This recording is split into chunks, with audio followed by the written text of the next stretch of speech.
இது விராலி மூலிகை. இந்த மூலிகையோட முக்கியமான மருத்துவ குணம் என்ன தெரியுமா?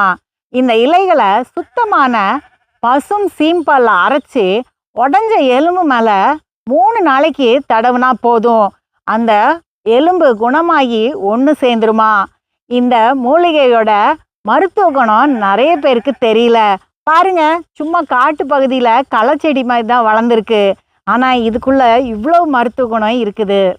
இந்த இலைகளை நல்லா வதக்கி கட்டிகள் மேலே இறுக்கமாக கட்டி வச்சா கட்டிகள் உடஞ்சிரும், இல்லைனா குறைஞ்சிரும். செடி பட்டையை அரைச்சி வீக்கங்கள் மேலே தடவிட்டு வந்தால் வீக்கங்கள் குறைஞ்சிரும். இலைகளை நல்லெண்ணெயில் வதக்கிட்டு அந்த எண்ணெயை வலி இருக்கிற இடத்துல தடவுனா வலி குறையும். தாய்ப்பாலை அதிகரித்து கொடுக்கக்கூடிய மூலிகை இது. வயிற்றுப்போக்கு, ஜீரண மண்டல கோளாறு, தோல் வியாதிகள், வாதம் எல்லாத்துக்குமே இது நல்ல மருந்தாக பயன்படுது.